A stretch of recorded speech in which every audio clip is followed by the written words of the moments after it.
What the hell is happening? Whether it's because of an injury or the expiration of a contract, superstars are bound to leave the WWE at some point in time. This makes it all the more exciting when they turn the tables by making an unexpected return. Last year, the WWE saw its fair share of superstars leave for the AEW to pursue better careers. But with Triple H now taking the directive lead of the company, he has dramatically improved superstar booking, which incentivized more than a few superstars to make their way back to the company. With that being said, let's count down the 7 biggest returns of this year that we never saw coming.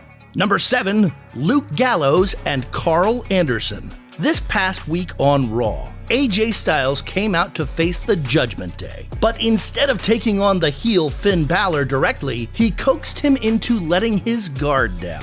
He did this so that he could bring back the stable he introduced to WWE, Luke Gallows and Carl Anderson. The OC faction laid waste to the Judgment Day and celebrated a triumphant return. Number 6, Edge. I've got to give credit to the Judgment Day. They do inadvertently bring back some of the best in the business. For example, a few weeks before the Extreme Rules 2022 pay-per-view, the Judgment Day was laying waste to Matt Riddle. That was until Edge returned with a vendetta, challenging Balor to an I Quit match. The two have had their grievances in the past, especially because Judgment Day was a faction led by Edge before Finn turned heel. Needless to say, this was a match booking done right. Number 5, Braun Strowman. Speaking of impactful returns, Braun Strowman put an end to the speculations when he made a strong return to the WWE in the September 5th episode of Monday Night Raw. The former Universal Champion crashed the scene during an 8-man Fatal 4-Way tag team match and pretty much annihilated everyone in the ring. Even the WWE security staff faced Strowman's wrath as they tried to take the monster among men away from ringside. Number 4, Carrion Cross. With Triple H now running creative, it only makes sense to think that perhaps one of his golden boys from NXT would get another shot on the main roster. While Drew McIntyre was confronting the Bloodline and seemingly about to brawl with Roman Reigns, he was stopped short by an entrance that looked oddly familiar.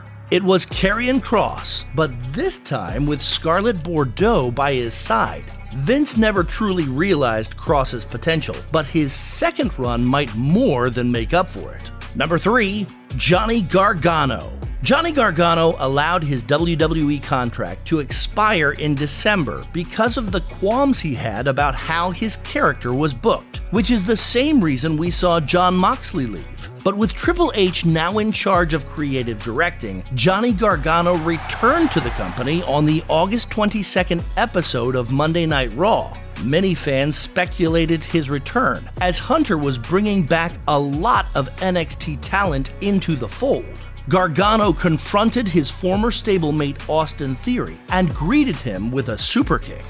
Number 2, Brock Lesnar. October 10th was a busy day backstage on Raw. First, we had the returns of Carl Anderson and Luke Gallows, joining AJ Styles to reform the OC faction. Then, later in the evening, we had an even bigger return that sent shockwaves across the wrestling world.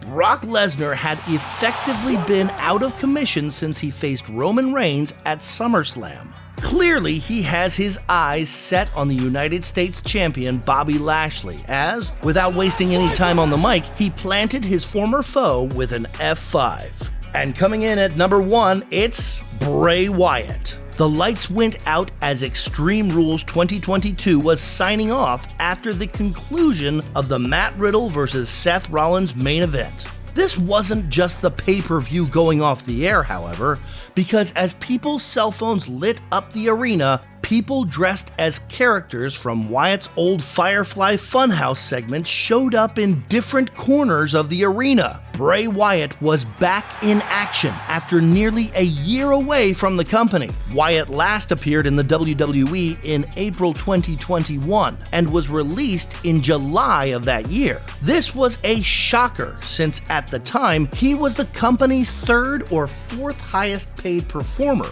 and a huge merchandise seller. Needless to say, he's back, along with all the other superstars mentioned above. With so much potential back in the ring, we can only wait and see how the WWE will book these superstars and what matches we'll see. Hey, that's it for this countdown, guys. If you enjoyed this video, make sure to hit that like button. Subscribe if you haven't already done so, and as always, thanks for watching.